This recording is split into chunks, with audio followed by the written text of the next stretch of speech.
नमस्कार, आप देख रहे हैं के न्यूज। मैं हूं आपके साथ तनवीर। रुक करते हैं खबरों का और बुलेटिन की शुरुआत करते हैं दिल्ली की खबर से। राजधानी दिल्ली से खबर आपको बता रहे हैं, 3 राज्यों में थम जाएगा विधानसभा चुनाव प्रचार।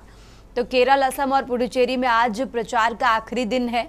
आज चुनाव प्रचार के आखिरी दिन नेता झोंकेंगे अपनी ताकत। बता दें कि 3 राज्यों में एक ही चरण में मतदान होगा और आज इन तीनों राज्यों में चुनाव प्रचार थम जाएगा। दिल्ली से खबर आपको बता रहे हैं, जहां तीनों राज्यों में 9 अप्रैल को मतदान होगा और उससे पहले आज यहां पर चुनाव प्रचार थम जाएगा। तो दिल्ली से ये बड़ी खबर आपको बता रहे हैं, केरल, असम और पुडुचेरी में आज चुनाव प्रचार का आखिरी दिन है। बता दें कि इन तीनों ही राज्यों में 9 अप्रैल को मतदान होना है और उससे पहले आज यहां पर चुनाव प्रचार थम जाएगा। दिल्ली से ये बड़ी खबर आपको बता रहे हैं। असम, केरल और पुडुचेरी में आज चुनाव प्रचार का आखिरी दिन है। इन तीनों ही राज्यों में एक चरण में मतदान होगा। तो 9 अप्रैल को इन तीनों राज्यों में मतदान होगा और उससे पहले आज यहां पर चुनाव प्रचार थम जाएगा। दिल्ली से ये बड़ी खबर आपको बता रहे हैं।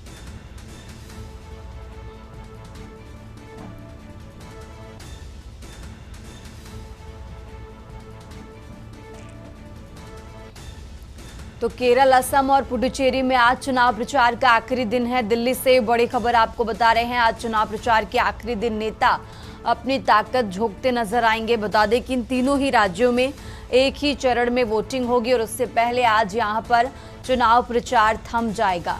तो केरल, असम और पुडुचेरी में आज प्रचार का आखिरी दिन है। और इसी खबर पर ज्यादा जानकारी के लिए दिल्ली से विशेष संवाददाता अखिलेश जी हमारे साथ जुड़ चुके हैं। अखिलेश जी, इस तरीके से जानकारी मिल रही है कि केरल, असम और पुडुचेरी में आज चुनाव प्रचार का आखिरी दिन है। आज इन तीनों ही राज्यों में कौन कौन सी रैलियां होने वाली हैं, क्या कुछ है पूरी जानकारी, क्योंकि आज चुनाव प्रचार का आखिरी दिन है। देखिए, 3 विधानसभा राज्यों में जो चुनाव चल रहा है, तीनों राज्यों में आज विधानसभा चुनाव प्रचार शाम 5 बजे तक थम जाएगा। उससे पहले सभी राजनीतिक दल चाहते हैं कि पूरी तरह से ताकत झोंक कर अपने प्रत्याशियों के समर्थन में चुनाव प्रचार करके जनता से अपील करके उनको वोट दिलाकर बड़ी जीत दिलाने की आज अपील करते नजर आएंगे। सबसे बड़ी बात है, केरल, असम और पुडुचेरी में आज चुनाव प्रचार का आखिरी दिन है। 5 बजे चुनाव थम जाएगा। सबसे बड़ी यहाँ की बात यह है कि तीनों राज्यों के विधानसभा चुनाव में कांग्रेस को खोने के लिए कुछ नहीं है। जो भी उम्मीदवार वो कांग्रेस जीत के तौर पर ही दर्ज करेगी, लेकिन केरल में वाम दलों की सरकार है तो उसके लिए खोने के लिए बहुत कुछ है। आसाम और पुडुचेरी में भारतीय जनता पार्टी की सरकार है। अगर वहां पर चुनावी नतीजों का परिवर्तन होता है और आज जनता का झुकाव होता जैसा नजर आता है, उससे कहा जा सकता है कि भारतीय जनता पार्टी के लिए भी बड़ी चुनौती आसाम और पुडुचेरी में बनी हुई है। फिलहाल 3 राज्यों के चुनाव प्रचार का आखिरी दिन होने के बजाय चाहे वाम दल हो जो केरला में बड़ी कड़ी टक्कर के साथ चुनाव लड़ रहे हैं, उनकी सरकार है, कांग्रेस वहां बिल्कुल कड़े मुकाबले में चुनावी प्रचार मैदान में, भारतीय जनता पार्टी भी कड़ा मुकाबला बनाने के लिए त्रिकोणीय चुनाव प्रचार में लगी हुई है। वहीं अगर असम में देखी जाए तो असम में भारतीय जनता पार्टी और कांग्रेस की कड़ी टक्कर है। वहीं पुडुचेरी में बीजेपी और कांग्रेस की ही बड़ी टक्कर है। फिलहाल ये है कि आज जब 5 बजे चुनाव प्रचार थम जाएगा, उससे पहले प्रधानमंत्री नरेंद्र मोदी, केंद्रीय गृह मंत्री अमित शाह, कांग्रेस के राष्ट्रीय अध्यक्ष मल्लिकार्जुन खड़गे, राष्ट्रीय कांग्रेस नेता राहुल गांधी, प्रियंका गांधी समेत तमाम बड़े स्टार प्रचारक सभी राजनीतिक दलों को आज तीनों राज्यों में उतर रहे हैं। असम, केरला, पुडुचेरी में चुनाव का आज ताबड़तोड़ प्रचार देखने को मिलेगा। रैली, नुक्कड़, वोट सभाएं मिलेंगी। देखना होगा कि आज जब शाम 5 बजे चुनाव प्रचार थम जाएगा और 9 अप्रैल को वोटिंग होगी तो उसमें 3 में जीत का सेहरा किसके सिर बनेगा। ठीक है अखिलेश जी, आप हमारे साथ बने रहिए, हम आगे भी आपसे जानकारी लेते रहेंगे। और ये दिल्ली से खबर आपको बता रहे हैं, आज असम, केरल और पुडुचेरी में चुनाव प्रचार का आखिरी दिन है।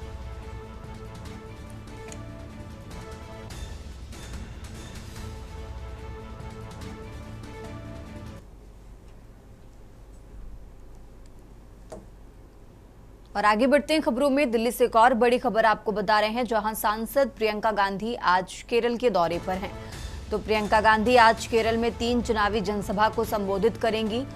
बता दें कि पहली चुनावी रैली कलपेट्टा में करीब 10 बजे संबोधित करती नजर आएंगी और इसके साथ दूसरी रैली मंथाबाड़ी में 11 बजे होगी। बता दें कि दोपहर करीब 12 बजे सुल्तान बाथरे में तीसरी रैली को संबोधित करती नजर आएंगी। तो कांग्रेस प्रत्याशियों के पक्ष में आज वोट की अपील करेंगी प्रियंका गांधी। केरल के दौरे पर हैं। दिल्ली से बड़ी खबर आपको बता रहे हैं, राजधानी दिल्ली से अहम जानकारी आपको बता रहे हैं। और इसी खबर पर ज्यादा जानकारी के लिए अखिलेश जी लगातार हमारे साथ जुड़े हुए हैं। अखिलेश जी, इस तरीके से जानकारी मिल रही है कि आज केरल के चुनावी दौरे पर हैं प्रियंका गांधी। आज 3 बड़ी रैलियों को यहां पर संबोधित करने वाली हैं और देखिए यहां पर भी आज चुनाव प्रचार का आखिरी दिन है। देखिए, कांग्रेस की महासचिव और सांसद प्रियंका गांधी आज केरल के चुनावी दौरे पर पहुंच रही हैं। प्रियंका गांधी की ताबड़तोड़ 3 चुनावी रैली लगाई गई। सबसे बड़ी बात है, कांग्रेस की रणनीति को अगर देखा जाए तो केरल के अंदर तीनों चुनावी रैलियों को पहले ही पहर में लगाया गया। यानी पहली रैली 10 बजे, दूसरी रैली 11 बजे और तीसरी रैली 12 बजे लगाई गई। इससे आप अंदाजा लगाया जा सकता है कि प्रियंका गांधी शाम को 5 बजे केरल में विधानसभा चुनाव प्रचार थमने के वक्त से पहले केरल छोड़ देना चाहती है, दिल्ली वापसी करना चाहती है। दूसरी सबसे बड़ी और चीज है कि 10 और 11 और 12 बजे तक तीनों चुनावी रैलियों को संबोधित करके कांग्रेस के बड़े नेताओं के साथ एक बड़ी बैठक करेंगी, रणनीति तैयार करेगी किस तरह से जो 9 अप्रैल को केरल में मतदान होना है, कांग्रेस के बूथ कार्यकर्ताओं को उससे लेकर सभी कार्यकर्ताओं और पदाधिकारियों को, मतदाताओं को उनके घर से निकालकर मतबूथ तक ले जाना और बूथ पर उनको मताधिकार का प्रयोग करवाना, इसकी रणनीति को लेकर भी एक आज उनकी बैठक लगी हुई। तो कहा जा सकता है कि केरला के विधानसभा चुनाव में वाम दलों को हराने के लिए, यानी वाम दल की वहां पर सरकार है, वो मजबूत स्थिति में, उनको हराने के लिए कांग्रेस जो कड़ी टक्कर दे रही है उसकी रणनीति को लेकर प्रियंका गांधी को लगाया गया। प्रियंका गांधी लगातार चुनाव प्रचार कर रही थी, चुनावी रैली कर रही थी, कई रोड शो किए हैं, नुक्कड़ सभाएं की हैं, कई बैठकें की हैं। आज 3 रैलियों के साथ एक बड़ी बैठक करके प्रियंका गांधी चुनाव प्रचार थमने से पहले दिल्ली वापसी कर लेंगी। ठीक है अखिलेश जी, आप हमारे साथ बने रहिए, हम आगे भी आपसे अपडेट लेते रहेंगे। और ये दिल्ली से खबर आपको बता रहे हैं, आज केरल के चुनावी दौरे पर हैं प्रियंका गांधी। आज यहाँ पर 3 चुनावी जनसभा को संबोधित करती नजर आएंगी।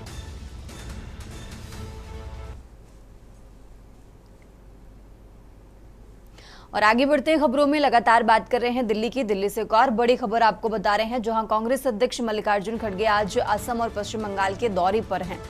तो 2 राज्यों के चुनावी दौरे पर हैं मल्लिकार्जुन खड़गे। बता दें कि असम में 2 चुनावी जनसभाओं को संबोधित करेंगे। करीब 11 बजे पहली रैली गुवाहाटी में संबोधित करते नजर आएंगे और इसके बाद दूसरी शाम को 4 बजे पश्चिम बंगाल के कोलकाता में भी करेंगे। तो कांग्रेस प्रत्याशियों के पक्ष में वोट की अपील करेंगे मल्लिकार्जुन खड़गे। दिल्ली से बड़ी खबर आपको बता रहे हैं और ज्यादा जानकारी के लिए हमारे साथ अखिलेश जी लगातार जुड़े हुए। अखिलेश जी, इस तरीके से जानकारी मिल रही है कि आज कांग्रेस अध्यक्ष मल्लिकार्जुन खड़गे असम और पश्चिम बंगाल के दौरे पर हैं, क्या कुछ है पूरा कार्यक्रम?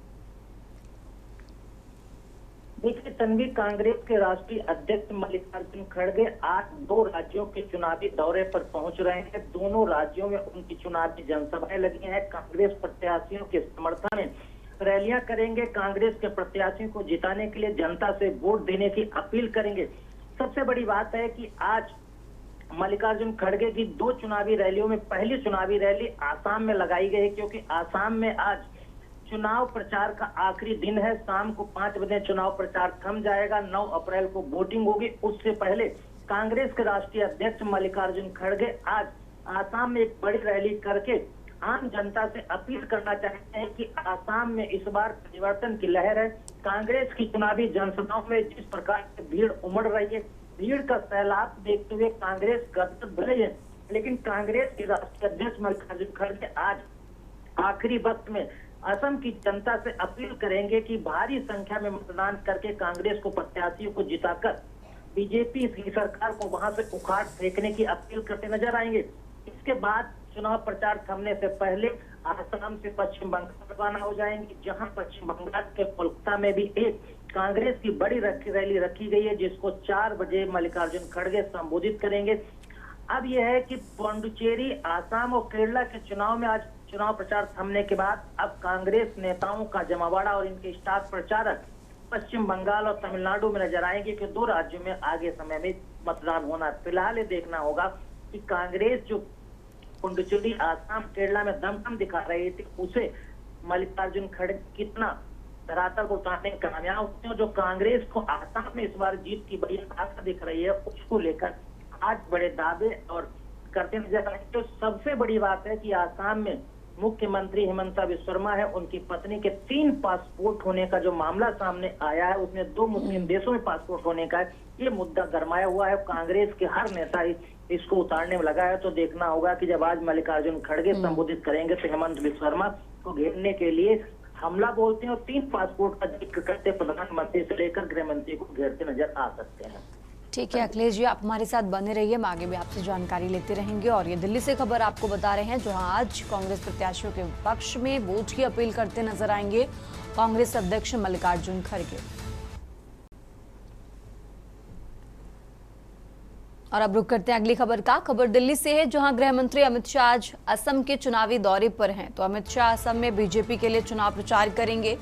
अमित शाह रोड शो और जनसभाओं को संबोधित करेंगे। बता दें कि पहली चुनावी रैली 11 बजे श्रीभूमि में संबोधित करेंगे, दूसरी चुनावी रैली 11 बजे हैलीकंडी में संबोधित करेंगे, तो तीसरी चुनावी रैली दोपहर करीब 2 बजे लखीपुर में भी संबोधित करते नजर आएंगे।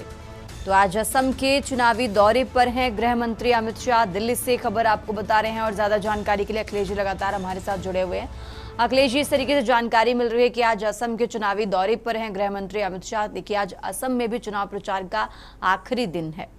अखिलेश जी, देखिए तन्वी, आज भारतीय जनता पार्टी की तरफ से आसाम के चुनाव प्रचार में स्टार प्रचारक के तौर पर केंद्रीय गृह मंत्री अमित शाह मैदान में उतर रहे हैं।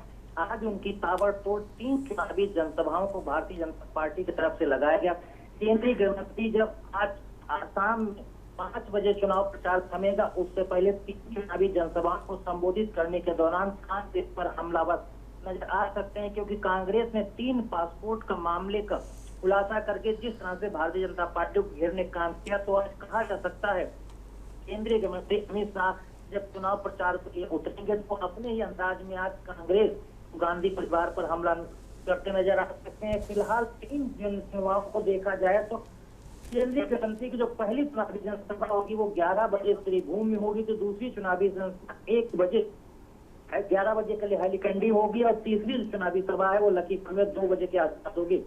भारतीय जनता पार्टी के प्रत्याशियों को जिताने और वहां से एक बार फिर सरकार बनाने और हेमंत बिस्वा शर्मा को फिर तीसरी बार मुख्यमंत्री बनाने को लेकर आज केंद्रीय गृह मंत्री कांग्रेस पर हमलावर नजर आएंगे और आसाम की जनता से वोट देने की अपील कर भारतीय जनता पार्टी के प्रत्याशियों को जिताने के लिए वो भी लगाते हैं।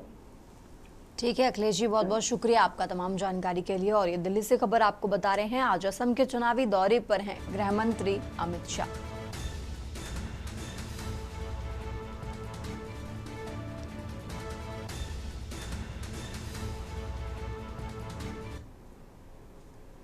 और अब खबर लखनऊ से है, जहां योगी सरकार की आज कैबिनेट बैठक होने वाली है। तो सीएम योगी की अध्यक्षता में आज कैबिनेट की बैठक होगी। लखनऊ से खबर आपको बता रहे हैं, नए वित्तीय वर्ष की पहली बैठक आज बेहद महत्वपूर्ण मानी जा रही है। तो कई बड़े नीतिगत फैसलों पर मुहर लगने की संभावना है। बजट से जुड़े प्रस्तावों पर भी यहां पर मंजूरी मिल सकती है। किसानों, युवाओं और रोजगार से जुड़े फैसले भी संभव माने जा रहे हैं। बुनियादी ढांचा और विकास परियोजनाओं पर भी फोकस रहेगा। नई योजनाओं की शुरुआत पर भी फैसला हो सकता है। तो राज्य के आर्थिक विकास को गति देने पर विशेष जोर दिया जाएगा। बता दें कि सुबह करीब 10:30 बजे लोक भवन में आयोजित होगी कैबिनेट की बैठक। तो लखनऊ से खबर आपको बता रहे हैं, राजधानी लखनऊ से यह अहम जानकारी आपको बता रहे हैं, जहां योगी कैबिनेट की आज बैठक होने वाली है। करीब 10:30 बजे का समय बताया जा रहा है जब इस बैठक की शुरुआत होगी और कई बड़े महत्वपूर्ण फैसले इस बैठक में लिए जाएंगे।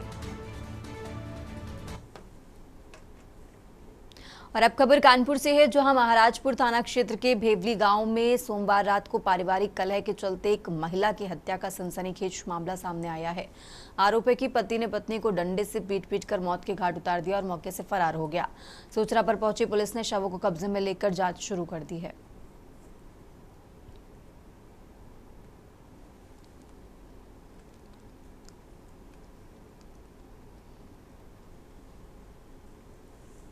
और अब खबर सीकर से है, जहां रींगस क्षेत्र से एक बड़ा वित्तीय घोटाला सामने आया है, जहां ग्राम पंचायत अरड़िया स्थित ग्राम सेवा सहकारी समिति में लाखों रुपए के गबन का मामला दर्ज किया गया है।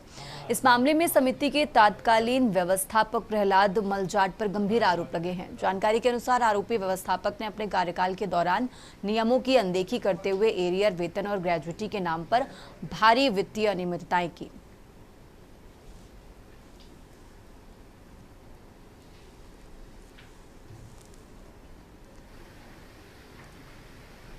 समिति अरनिया में पूर्व में प्रहलाद जाट व्यवस्थापक था और उन्होंने एरियर और वेतन और ग्रेजुएटी नेम के विरुद्ध उठा ली। तो हमने रजिस्ट्रार साहब से जांच करवाई। धारा 55 की जांच हुई और धारा 57(1) की जांच हुई और धारा 57(2) की जांच के बाद रजिस्ट्रार साहब इसको दोषी मान लिया और 28,73,000 रुपये इसके जांच के अंदर निकाल दिए। सेवा सहकारी समिति में पूर्व व्यवस्थापक श्री प्रहलाद मलजाट ने ग्रेजुएटी और एरियर के मामले में गलत तरीके से गलत भुगतान उठा लिया और जिसकी जांच 55 और 57 में की गई, जिसमें इसको दोषी पाया गया। फिलहाल यहाँ रुकेंगे एक छोटे से ब्रेक के लिए। आप देख रहे हैं के न्यूज़, खबरों का। ब्रेक से वापस आ चुके हैं, रुक करते हैं खबरों का। खबर फिरोजाबाद से है, जहां निजी स्कूलों द्वारा किताबों और यूनिफॉर्म की अनियमित बिक्री को लेकर प्रशासन ने सख्त रुख अपनाया है। DIOS और BSA की संयुक्त टीम ने आधा दर्जन विद्यालयों में औचक निरीक्षण किया, जिससे स्कूल प्रबंधन पर हड़कंप मच गया। जांच के दौरान सामने आया कि कई निजी स्कूल अपने ही परिसर में किताबें और ड्रेस बेच रहे थे, जो निर्धारित नियमों के खिलाफ है।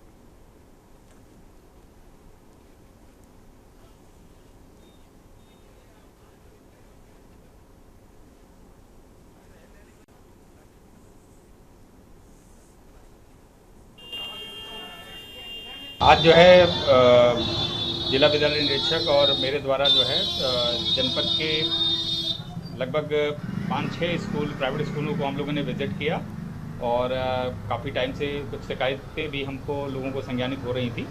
उसके संदर्भ में आज हम लोगों ने टीम बनाकर जो है इसका विधिवत सघन निरीक्षण जो है, स्थलीय निरीक्षण हम लोगों ने मौके पर जाके किया। कुछ विद्यालयों द्वारा अपने परिसर से ही किताबों का डिस्ट्रीब्यूशन या सप्लाई की जा रही थी, जिसको संज्ञान में लेते हुए इन सभी के विरुद्ध जो है विभागीय कार्रवाई अमल में लाई जाएगी और डिस्ट्रिक्ट की रेगुलेटिंग अथॉरिटी जो है हमारी है, उसकी पूरी टीम हम लोग उन्हें संज्ञान में लिया है। और अब खबर गाजीपुर से है, जहां जिले में अवैध रूप से संचालित 3 भट्टों के खिलाफ प्रशासन ने सख्त रुख अपनाते हुए बड़ी कार्रवाई शुरू कर दी है। बिना रजिस्ट्रेशन और प्रदूषण मानकों की अनदेखी कर चल रहे भट्टों पर शिकंजा कसने के लिए निर्देश दिए गए हैं। अपर जिलाधिकारी दिनेश कुमार ने ऐसे सभी भट्टों की जांच कर तत्काल कार्रवाई करने के आदेश भी जारी कर दिए हैं। गाजीपुर में लगभग 300-350 के आसपास ईंट भट्टे संचालित हैं और कोई हम लोगों ने जांच भी किया था, जहां से बाकायदे परमिशन वगैरह करके किए गए हैं। अगर इस तरीके की कोई पर्सनल इस पर्टिकुलर कोई एरिया हो या कोई भट्टे हो जहां पे इस तरीके से संज्ञानित होता है, तो अवगत होने पे हम उसकी जांच कराएंगे। अगर उस तरह से पाया जाता तो उन पर विधिक कार्रवाई की जाए। हरिद्वार रेलवे स्टेशन पर उस समय हड़कंप मच गया जब महिला शौचालय में 4.5 साल के एक मासूम बच्ची को बंद करने का सनसनीखेज मामला सामने आया है। आरोपी ने गलत इरादे से इस वारदात को अंजाम देने की कोशिश की, लेकिन समय रहते बच्ची को सुरक्षित बचा लिया गया।